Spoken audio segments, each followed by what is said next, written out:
Okay. Okay, are we ready to start? Please, everybody come, take your seats.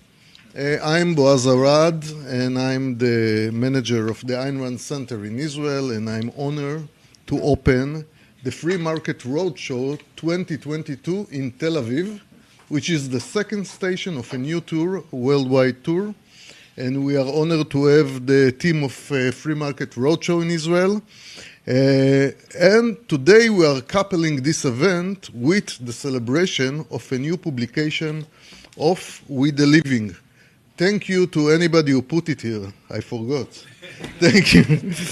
For you, Sharon, yeah. Okay, so I'm proud to open this special event, which express cooperation between forces of liberty and enlightenment. We are celebrating both the production of the new book, new translation, by famous translator Sharon Ferminger. I know that she is following us, and Sharon, thank you. And this was Ayn Rand's first novel that was published in 1936, and we are collaborating with the Free Market Roadshow 2022, which is a project of the Austrian Economic Center and many affiliate organizations.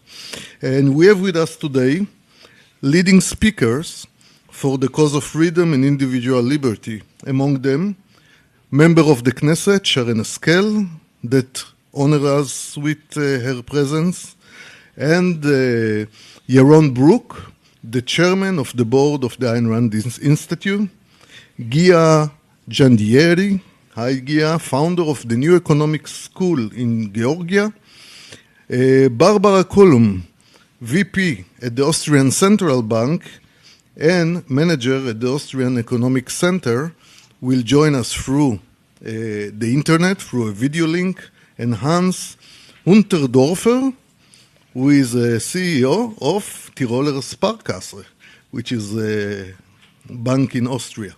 The organization we are collaborating with for this event is the Free Market Roadshow, that managed by the Austrian Economic Center, the Israeli Freedom Movement, that promoting individual freedom and free market in Israel, the Ayn Rand Institute in USA, that promoting and advancing the philosophy of Ayn Rand, and the Ayn Rand Center in Israel.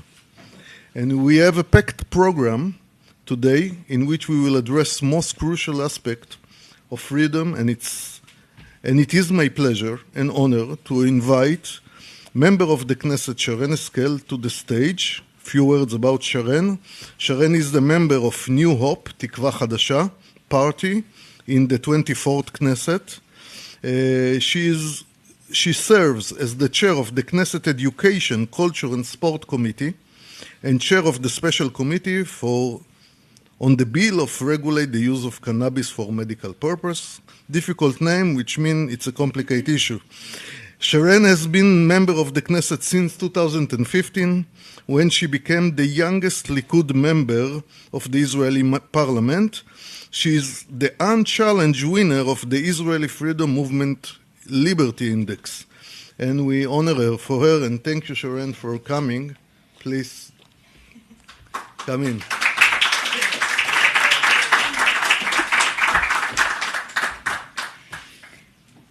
Thank you very much, and thank you to everybody who came here today.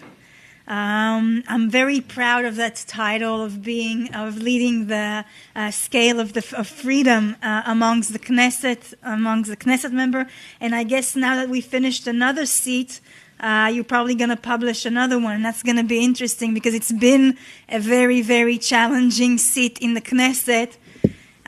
We have, whoever's watching us maybe internationally, we have a very complicated government in that sense as well, where we're actually working together with a number of socialist, I would say even more towards communist party, and there's a lot of arguments and fights to do about the economy, so it is extremely challenging. So I'll be very interested in seeing the results of the last seats in the Knesset in that scale as well. But maybe it will be the first time since I entered the Knesset that They will be someone who is actually advancing and voting and promoting legislation, liberal legislation. And you know what? I hope so. I hope there's more Knesset members who are capable of fighting and pushing through bills who expand our individual liberties and our economic freedom. So I wrote on my first maybe point is basically some of the challenging issues that we're facing in recent day. Specifically, we had a horrific attack yesterday in the south of Israel, where 4 Israeli citizens were murdered by a terrorist who was actually previously until 2015 a teacher in Israel in the south. And those horrific attacks and the challenging that we have in recent years about the safety and security of the citizens of Israel raise a lot of questions and a lot of challenges that we're facing here in the state of Israel. And obviously, there's sort of an agreement between the citizens and the government that the government is meant to keep our life and the safety of its citizens. And in exchange for that, we actually limit our freedoms and liberties here in the country. And in a country like Israel, this is actually being faced and challenged time after time. Personally, I feel like during my military service, I served as a combat soldier, and I feel like I received there the proper training to be able to guard my safety and my family's safety. I have a private license for a gun as well, that I know I'm capable of keeping myself safe and my family safe. But as a country, we have to address this issue, and we are trying now in the recent months to bring more legislation in order to make sure that we bring back, we'll call it law and order as much as possible in communities, mainly Arab communities around our country, not to even start explaining and talking about terrorist attack that we're facing throughout the years. Israel is not an easy place. And we were celebrating today the new publishing of the book We the Living of Ayn Rand. And the book mainly speaks about the life and the safety and liberties and the ownership, property, and all the individual liberty. And for me, I feel like that is my main mission and my main goal in the Knesset as a representative. It's been for the past 7 years since I'm in the Knesset, I've been trying to fight in order to make sure that we expand those liberties. And in a country like Israel, where I think I can say that when we start sort of the foundation of Israel, it was very difficult. A lot of communist party. And you know what? Maybe it was needed in the beginning of building a country, building an economy, building everything, from basically nothing.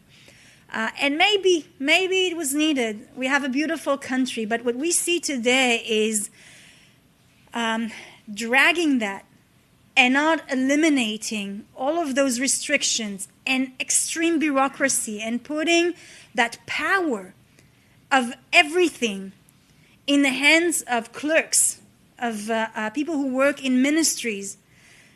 This is the main barrier for our generation today, not the founding generation, but for our generation who is such a creative and thriving generation who wants to own business and develop the country and develop the economy and push Israel through the boundaries, international boundaries, as further as possible. Those things that maybe assisted to the founding generation are our main barriers today. And so my mission is really to try and eliminate as much as possible from that regulations, from these bureaucracy. It's not easy. It wasn't easy with the last government. We had now 4 Knessets with this government, the coalition as well. But slowly we are making progress.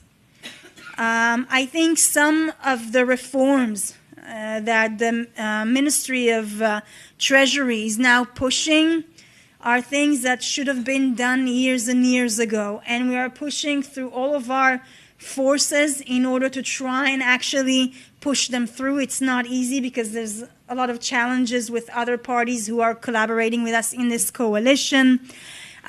So the economical sort of issues are more challenging, but there's still quite a lot of progress.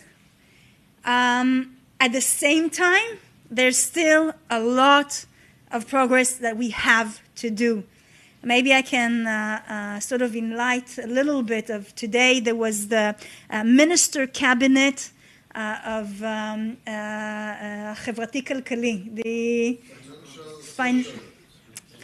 yeah, and I know we have some people here from the banks around the world. So the Bank of Israel actually showed to the ministers research that prove that Israel is as competitive in the economical market as other countries around the world.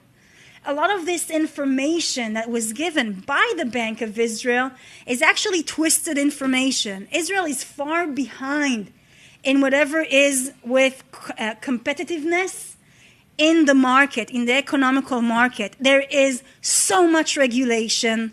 There is so much concentration of power in very few companies. And it was very disturbing. And for me, I know I'm trying to sort of change that the Bank of Israel is actually showing sort of twisted information. They pick and choose a few things.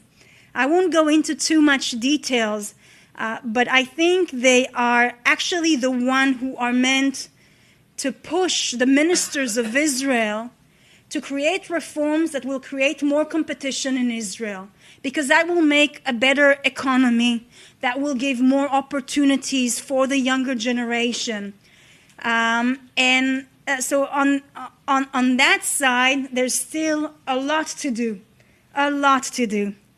On individual liberties, as Boaz said, there's obviously my, I'll call it flagship of individual liberties, where we see it as one of the, like the cannabis regulations here in Israel. I've been working quite a few years on a reform to legalize cannabis here in Israel, on a reform of the medical cannabis here in Israel. And many people ask me, what is this thing? Like, why do you deal all the time with cannabis? And I keep on telling them that for our generation, this is a flag of individual liberties. What I do in my home with my body, I'm not harming my environment. I'm not harming other people. I didn't steal. I didn't murder. Why is there a reason to label me as a criminal? What kind of power is being given to the state to try and dictate what I can do with my body and with my future? And I think sort of in recent years it's sort of trickled down and people more and more understand that. But I do think this is sort of a flag for me for those individual liberties. There's quite a lot of reforms that we are promoting as well, including a foundation law, Chok Yesod. How do you? Base law, which is more important. It's a base law. It's similar to like a constitutional law here in. It's something similar to that. That sort of keep the rights of people who are suspected or being interrogated by the police or being charged with a criminal offense around court, because there's a lot of problems and issues today with the law system and with the court system, the judicial system as well, that we have to fix. So this will actually start and sort of build and give the proper rights for citizens who are facing the system and the system is abusing their power in a lot of the cases. So I'll conclude in saying, first of all, Boaz, thank you so much for all the work that you do for the liberal community here in Israel. I think that in the recent years, the liberal movement here in Israel have made revolutionary steps in anything to do with the perspective of how citizens view legislation, how they address the economy. There's a different conversation, even in the media, throughout communities, and we can really sense it. There is a change. There's still a long way to go, but the work that you do among communities and in the media is extremely valuable. So I would like to thank you, and thank you so much for inviting me all the time for your conferences and for your event, and I'm really, really proud to take part in all of your activities. Thank you very much.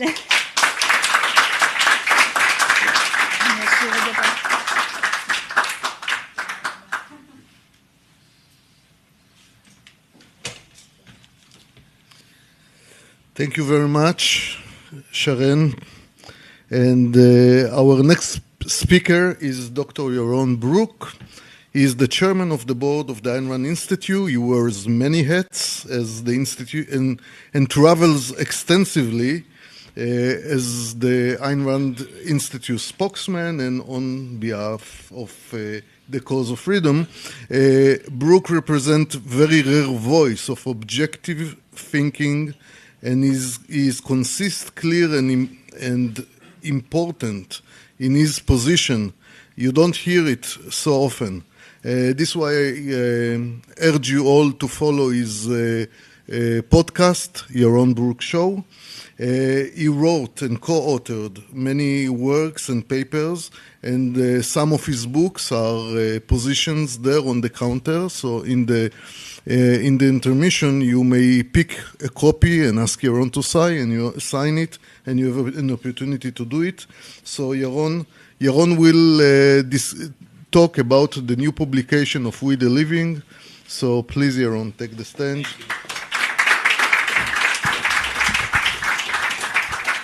Can I do this? I don't like podiums. Thanks, everybody. Thanks for inviting me, Boaz, and thank you for the Free Market Roadshow for inviting me, and thank you all for being here. I just want to start by seconding what the member of the Knesset just said about Boaz. I mean, I don't know how many of you appreciate how different Israel is today than it was in terms of these ideas than it was 30 and 40 years ago when I was sitting in your chair watching somebody talk about Ayn Rand and talking about the stuff here in Tel Aviv, actually just around the corner near the Cinematheque. That was a long time ago. And the difference in the visibility that Ayn Rand has, that liberal ideas generally, free market ideas have in Israel today, visibility in politics, but also the visibility just broadly in culture, is night and day as compared to what it was back then. And much of that, if not all of it, is due to the work Boaz has done over the last 40 years. So thank you, Boaz. Good job. So I've been asked to talk about Ayn Rand's novel, We the Living. We're publishing it, as you can see, in Hebrew, Anu Chaim. It's exciting to see as Ayn Rand's books come out in print in Hebrew.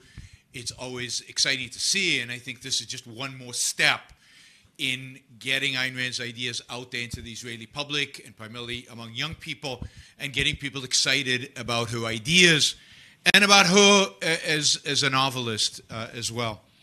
We the Living has, I think, a very unique place among Ayn Rand's novels. Because of all of them, it is the most autobiographical. It is the closest Ayn Rand ever came to writing about her own life. She lived We the Living. Right? Now, I don't want to give any plot spoilers, but We the Living is about a young woman who grows up under the Soviet boot, under Soviet culture, under Soviet rules, under Soviet ideas, during that period, and what happens to her. And I won't get into the one difference between real life and the difference in the novel, because I don't want to give the ending of the novel away. I want you to feel, when you read it, the full emotional impact that it has, because it is an incredibly powerful ending. But much of what happens in We the Living is very similar to what happened in Rand's life. Importantly, I think what We the Living does is it really provides us with a picture, a story of what it was like to live under the Soviet Union, but more broadly, what it's like to live under authoritarianism. What it's like to live in a world where your choices don't matter, where your values don't matter, where your opinions don't matter, where at the end of the day, your life doesn't matter to anybody. We the Living depicts that world and what happens to good people in that world. People who are trying to live, trying to survive, trying to succeed at the task, not an easy one, of living, living with a capital L, really living, not just surviving. And of course, authoritarianism, as the book illustrates, I think brilliantly, authoritarianism kills one's ability to live. And if you think about that, in a sense, as the theme of the novel, everything in the novel is centered around that. Authoritarianism kills life. Because life requires making choices for yourself. Life requires the freedom to use your mind, to use reason, to choose your values, and to choose and to initiate the actions necessary to achieve those values. And to use your mind and to pursue your values requires that you be free, from coercion, that you be free from force, that you be free from authority. And I think of all Ayn Rand's books, We the Living illustrates that the best, because it illustrates what happens not only materially to the heroes, to the people who are trying to live, but what it does to their spirit, what it does to them psychologically, how it eviscerates their soul, and how difficult it is to hold on, to survive, to keep the spirit of living alive in you. The heroine in the story, of course, does, but she's alone. All the other characters, in one way or another, are destroyed by the authoritarianism. Not just physically, because one of them at least survives physically, but spiritually, they are nothing. They are a living death, right? They're dead, they're zombies. They might look alive, but inside they're completely dead. And that's what authoritarianism does. That's what having somebody else make choices for you, having somebody else choose your values for you, having somebody else dictate to you how you can and cannot live, what you can and cannot do, and what you can and cannot think. That's what it does to your soul. So, I think it's really important. And I think this is a book that is incredibly timely right now. It's really important to figure out what causes authoritarianism, what brings it about, what can we do to avoid it at pretty much all costs, because the consequences are so horrific to our individual lives that fighting for it is not an option, it's a necessity.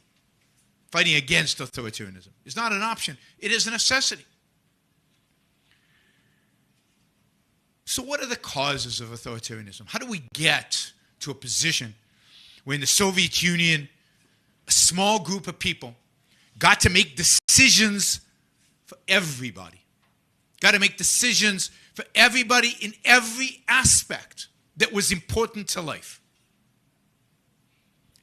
How do we get to such a condition?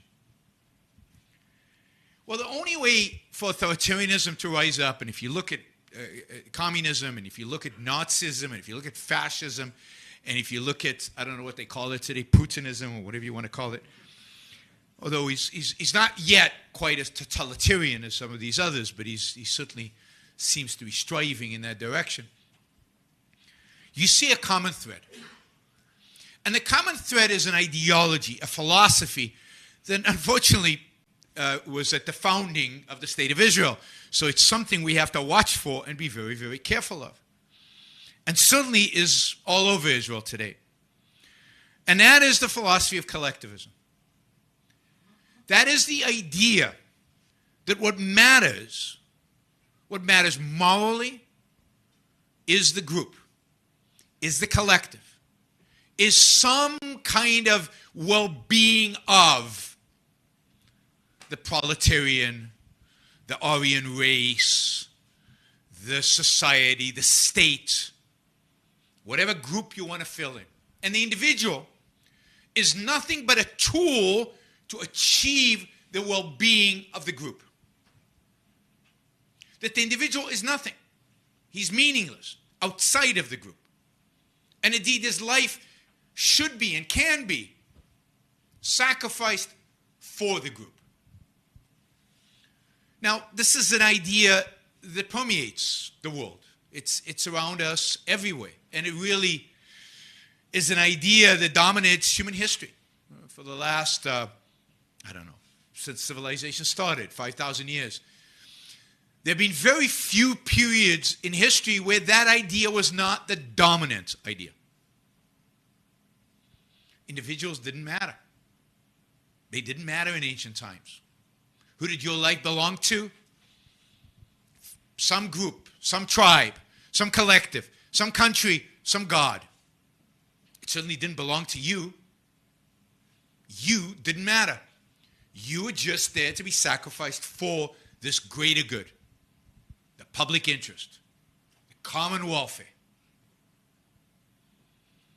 Tribalism has dominated the human experience for the last 5,000 years, and before that, but before that doesn't really matter.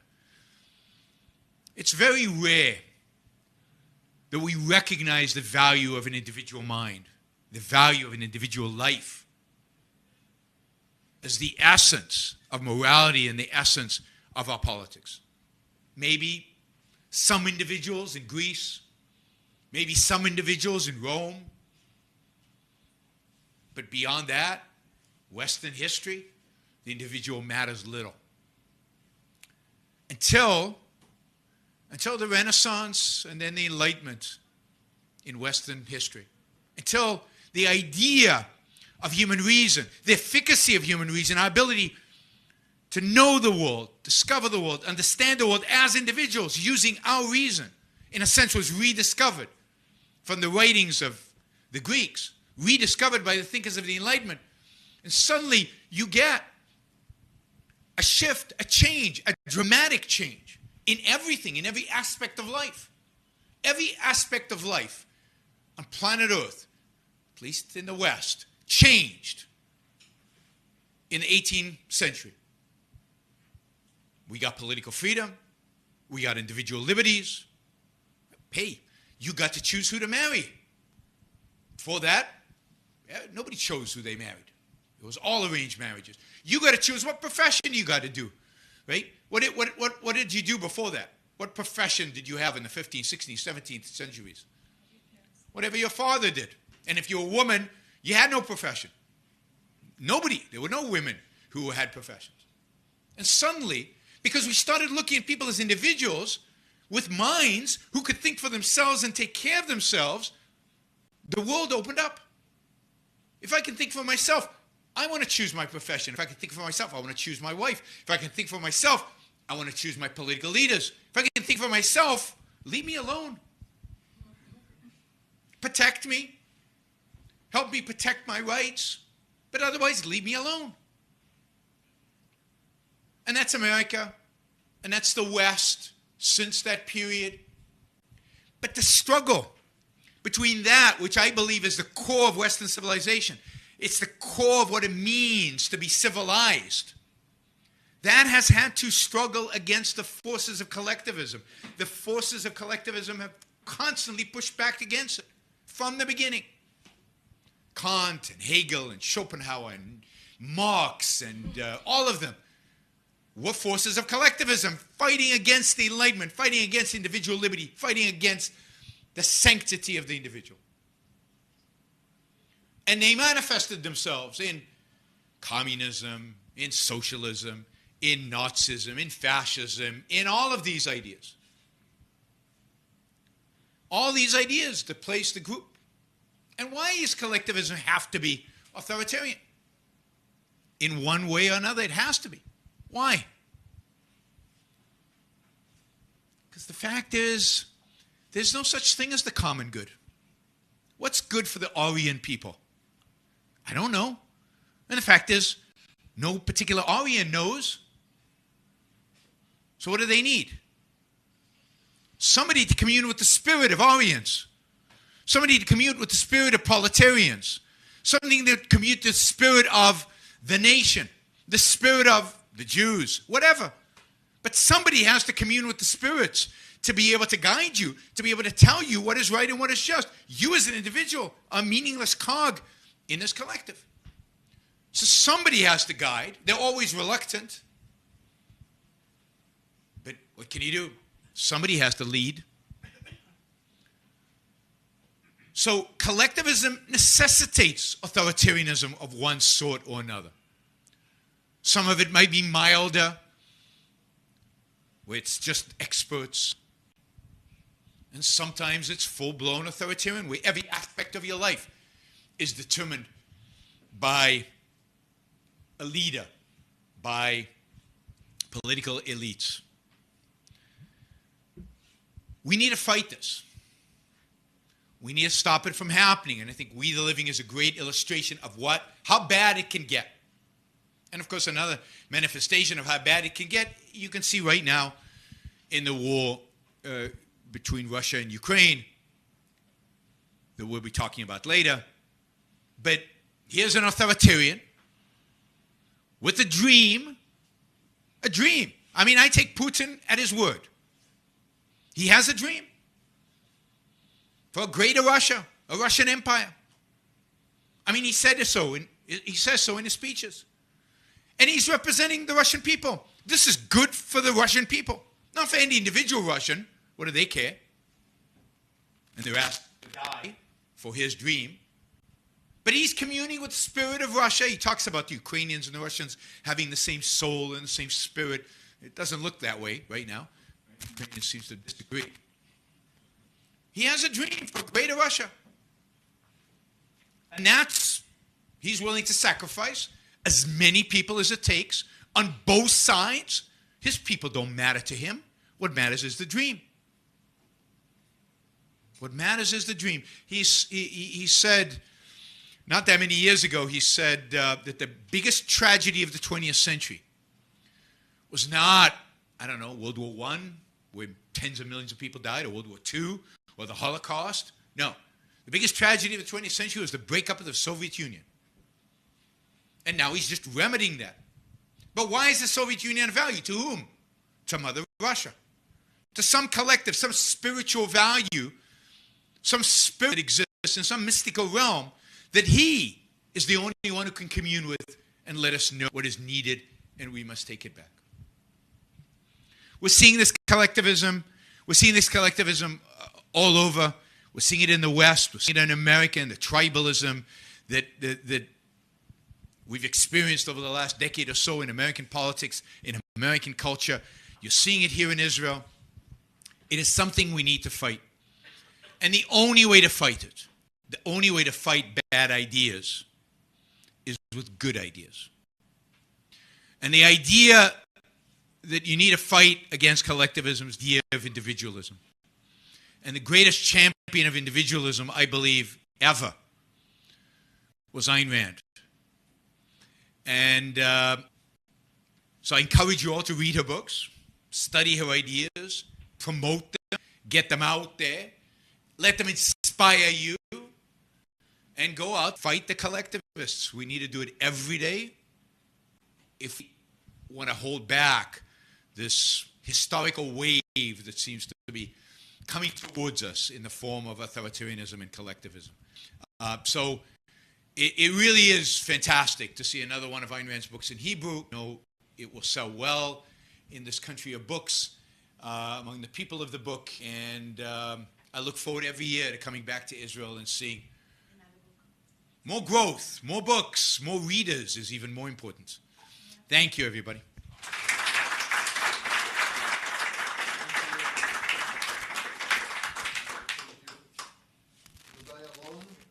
And we'll take a 5 minutes break before the next panel. Refresh a little bit. Get Yaron Brook over there. So this is your chance.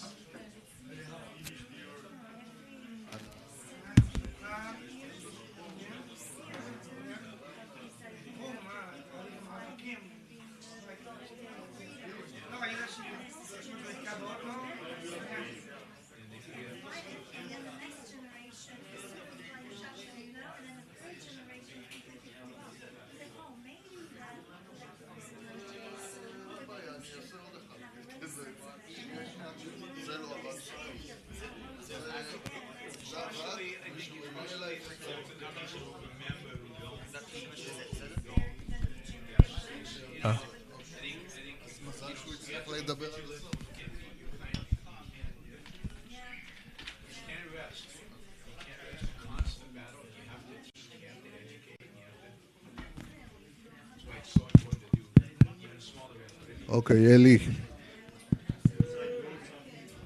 מה אתה אומר? הורדתי לך.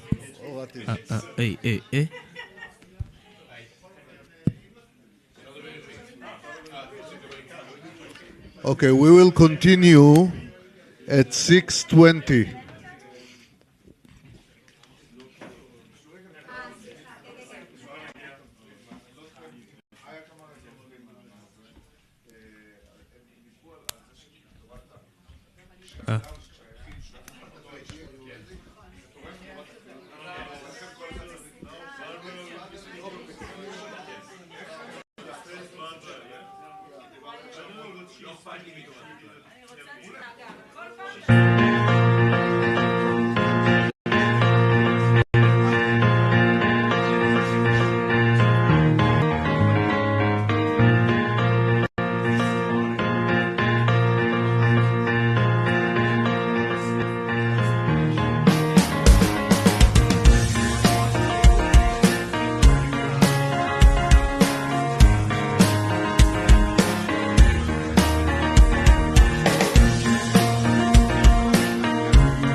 Okay, everybody, please take your seats. It's a short breaks, but we'll have more of them. רון אבני, אני קורא אותך לסדר, כמו בכנסת. כן, להתראות, תודה. כן, אנחנו... you can sit here, yeah, but Barbara start. She not gonna sit. You can sit while she talk, but you can sit in front and see it. אוקיי, רבותיי, בבקשה לשבת. עובדי מרכז עין רנד מבקשים להישאר בהושבת האנשים. עכשיו, יונתן, אל תעסיק אותי, תעזור להושיב את האנשים עכשיו. בבקשה, ליבית, הדחיפה שלך נדרשת. עכשיו השעה 6:20. We will continue in a minute. Please come forward. We're waiting for you.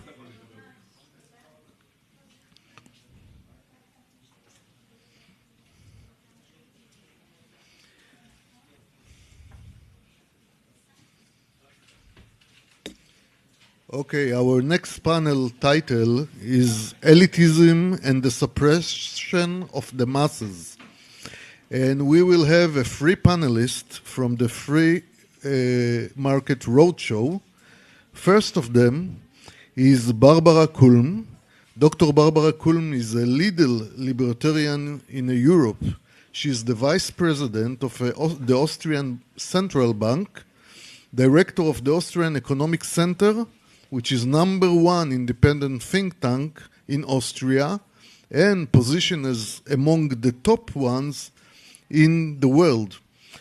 She is president of the IAC Institute and professor of Austrian economics at the University of Donja Grossia, I hope I pronounce it right, in Montenegro. Barbara will join us live on video from Austria, and we are grateful to all the inventors, developers, investors that made all of this possible, and especially to Eli that sits on the technical here. With Barbara, we will also have, after Barbara will give us her talk, Mr. Hans Unterdorfer. Hans will join us also by video from Austria. Mr. Unterdorfer is a banker with a broad experience in financing and investment strategy. Since 2011, he is the CEO of Tiroler Sparkasse in Innsbruck, Austria. And with the video panel, we will have a real live friend that came all the way to Israel, Mr. Gia Jandieri from the New Economic School in Georgia. And Gia is an economist, graduate from 2 universities in Georgia. He worked at the State Audit Office, Central Election Commission, very important, at the Parliament of Georgia, and the Anti-Corruption Agency. In 2001, Mr. Jandieri co-founded and since that time has been the vice president of the New Economic School in Georgia. So please, Barbara, you can take the lead. Thank you very much. Thank you. Thank you very much, Boaz, and distinguished member of Knesset, Mrs. Sharon Haskell. Thank you very much for your inspiring speech. Dear Boaz, it's a pleasure, and thank you to collaborate again with you, with the Ayn Rand Center Israel, but also with the Ayn Rand Institute, and of course the Israeli Freedom Movement. Apologies for not being with you live. Unfortunately, I have a positive PCR test and could not travel to Israel, but hope to be out of prison very soon again.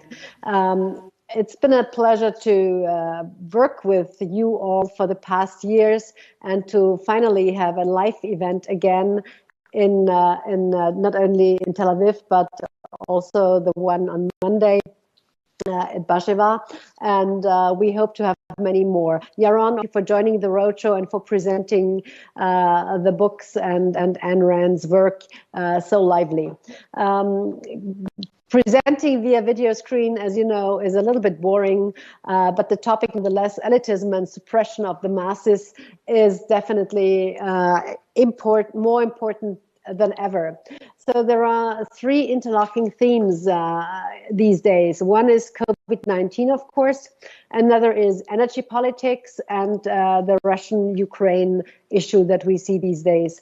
And in each of these areas, elites have claimed to act in the name of people. Yet in each of these areas, they have actions have produced outcomes that harm people.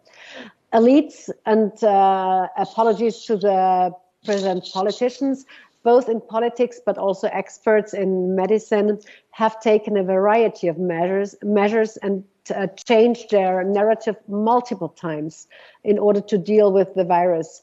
So a similar moving of the goalposts phenomenon can be observed when it comes to changing the narrative on inflation recently. You might recall that first it was that we would not see inflation. Then it was conceded that we are seeing inflation, but it would only be transitory. And then it was argued that inflation would actually be good, but it has also been argued that inflation is actually bad. So inflation has also been blamed on the Russian invasion of Ukraine, even though it predates the invasion. So we have to be very careful of how we frame the terminology. So, for example, no reliable study proves that lockdowns have had a substantial positive effect.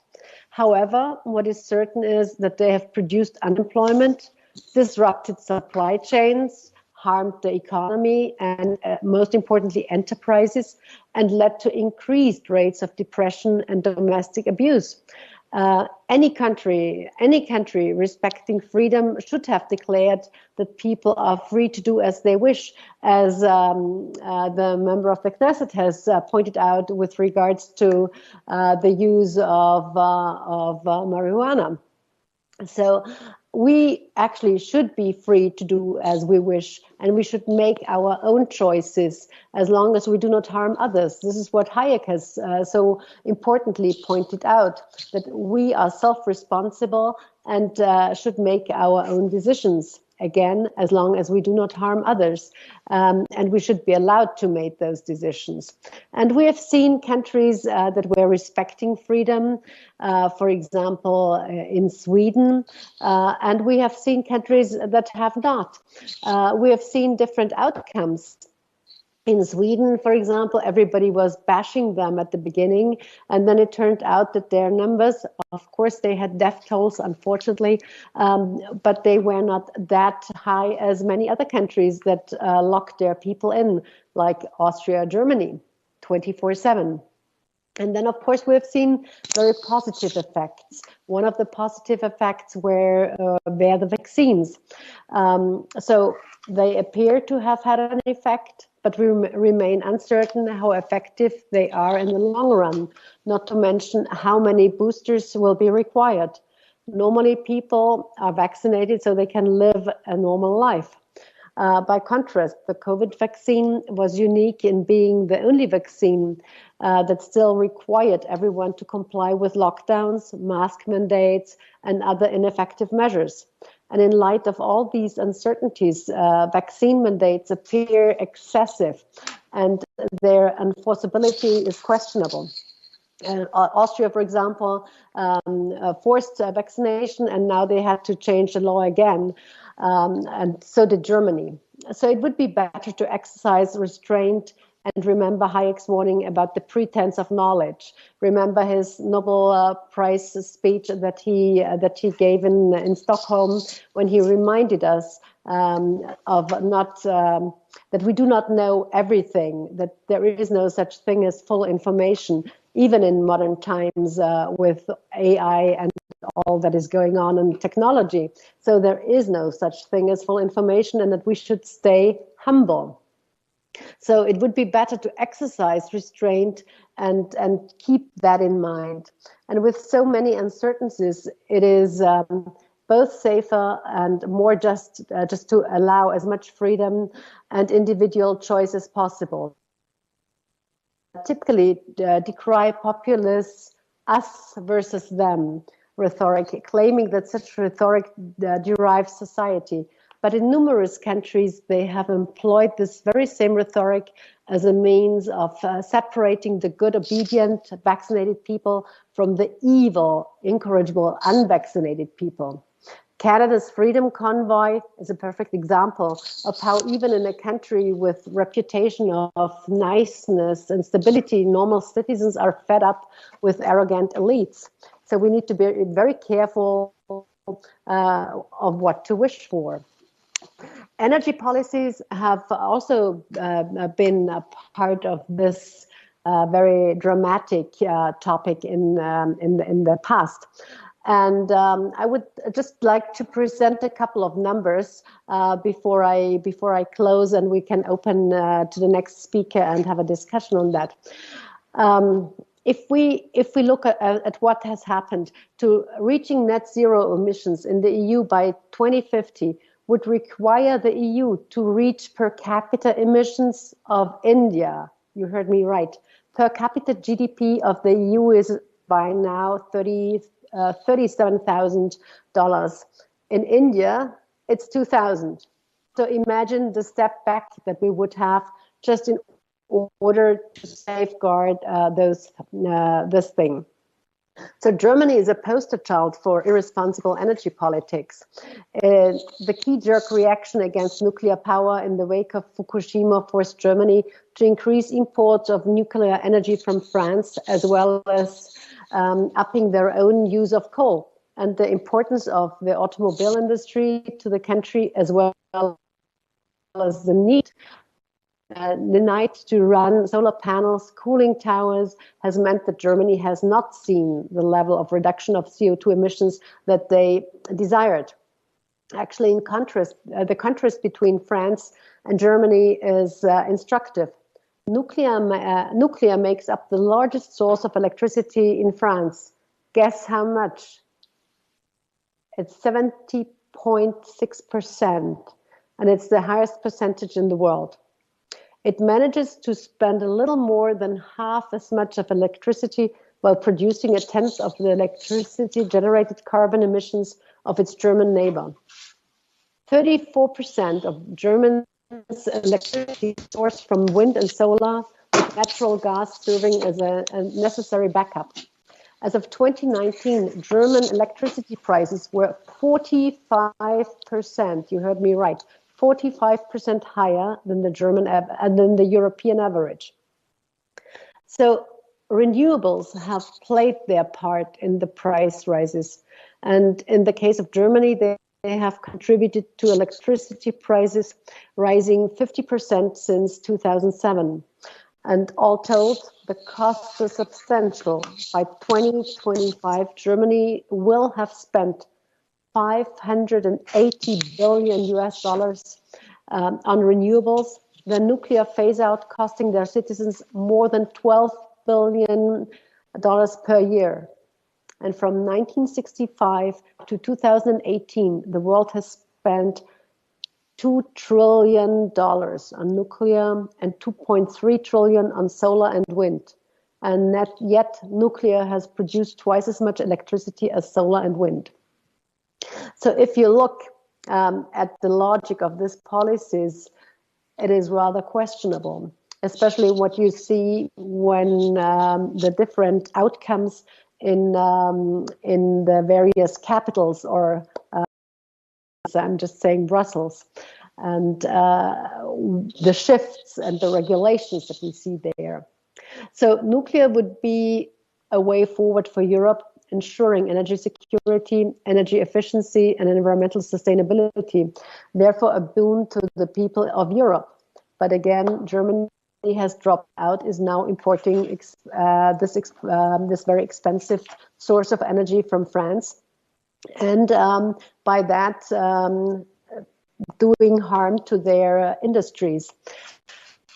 So green policies also harm developing countries, and we have to be careful because there is the myth of leapfrogging.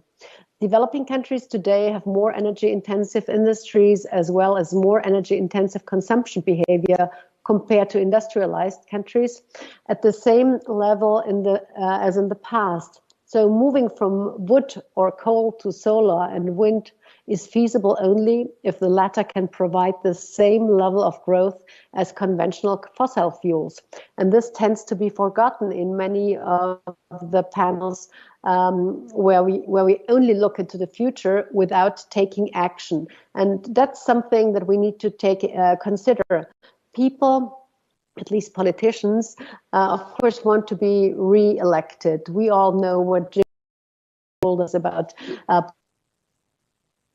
the desire to do what the electorate wants them to do right now, and by paying with their own paying all those expensive bills with the taxpayers' money. But we also need to look into the future and take action now and plan. Seen over the past couple of weeks with whether it's the energy dependency on certain countries or whether it's the Green Deal and other things. We need to price those things in. There is a supply and demand side to everything.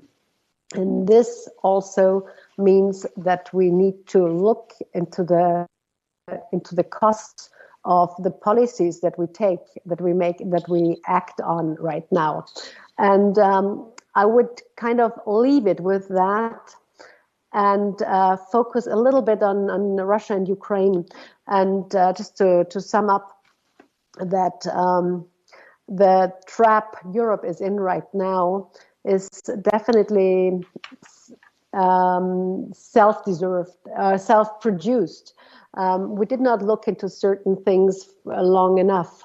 And I would say the present Russia-Ukraine war is the only most classic example of elite suppression of the masses. Wars are never good for the average Joe who has to fight them. News reports of Russian soldiers who genuinely have no idea what they are doing in Ukraine. Instances of defection indicate that this offensive war was wanted by Putin. Sanctions against Russia have caused the ruble to plummet and firms to abandon the country en masse. Needless to say, Ukrainian soldiers and civilians are experiencing the worst of it in displacement and death. And the war is therefore harming not only Putin's soldiers, but also the people of Russia. And we have seen that sanctions have actually hardly worked in the long run. They harm the wrong people, and it's again short-noted. And this is why I think we need to be more humble and also look into the consequences of what we do. It's not only on the climate change topic. It's not only on trade wars. It's not on the energy dependency. It is true for, and also, of course, on the health front. It is true for everything.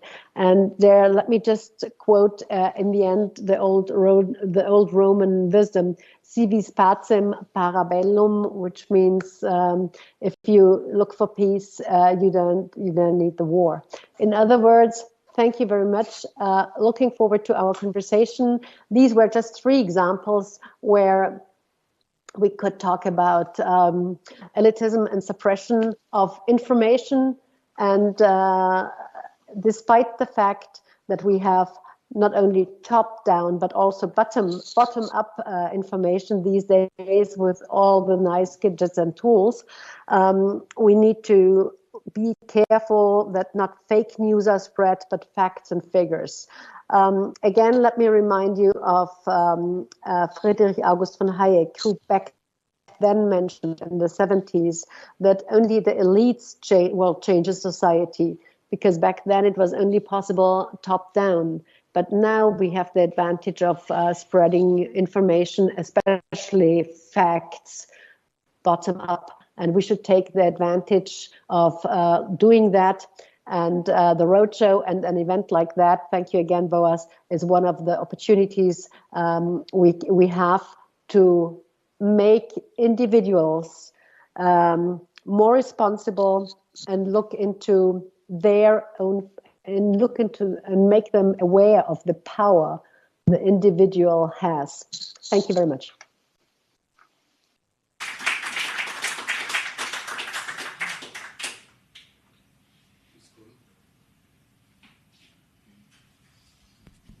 Eli, can you please move to Hans?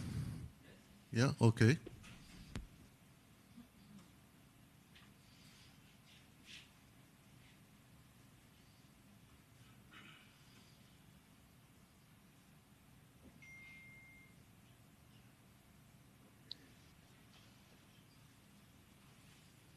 So, hello everybody. I think I can start. I didn't see a sign, but I can see the screen. Okay. So thank you very much. Thank you for inviting me, and thank you for having me. Same excuse as Barbara. So I'm also infected with coronavirus. I was really looking forward to come to Israel, and it's the highlight of the week that I can be with you this hour and discuss it via video conference, because I'm also in quarantine now. Thank you very much, and thank you also, Eli, for the technical support. It was not so easy, but we made it, and I'm happy that I made it to you. Thank you, Boaz, also for introducing myself, and I want to little bit elaborate before I start my self-introduction. I started my studies with politics, and was the main issue of my work was political bias and the Constitutional Court of Austria. And then I continued and finished my law studies by banking regulation. And then I did an MBA, which there I was dealing about with the question of market failure based on state intervening and state guarantees on banks. Yeah, it was too early. It was 2003. The bomb exploded in 2008. It was the financial crisis then, where state-aided banks had a big portion in the crisis. And then I finished my studies with a PhD, where I'm working on financing of hospitals based on public-private partnership concepts. And we were able to show also and realize 1,000 rehab beds here in the region. And we could show that we make it faster and better than maybe if it's only run by a state construction company. So I come then to the issue, the question of elite, and I will continue with Barbara. She said it's time for action. I was asking myself when we were preparing and discussing the title, how can you explain that there is something like, or is there something like a good or bad elite? Is this a good or bad thing to have an elite? And you come not around the thesis and theories of Wilfredo Pareto, who was initially dealing with the question of elites, and he was distinguishing it in ruling or governing elites and non-governing elites.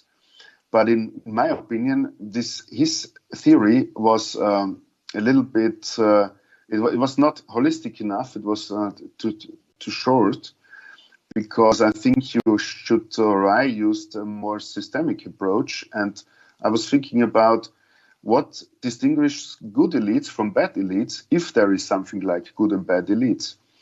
And it's interesting, if you then look for books about elites, you easily can find it with Karl Marx and Friedrich Engels. Yeah? So it's in his communistic manifest, it's the bourgeoisie, yeah? Which has to be overcome, yeah, by the masses, for example. And that leads you to the question, and it's very close related to what Barbara said in her examples. And I found out, so I think there's one distinction. This is, you have to look, is it an etatistic system, so determined by the part of the state influence and the portion of market which is occupied by the state, or is it a free market system with the least influence of the state? So in my opinion, it's the most important distinction if there is a concept like an elite concept working. And there was also a question raised up by honorable member of Knesset, Sharon Haskell. She was telling about security. I think you have also distinguished and between, there is a market sphere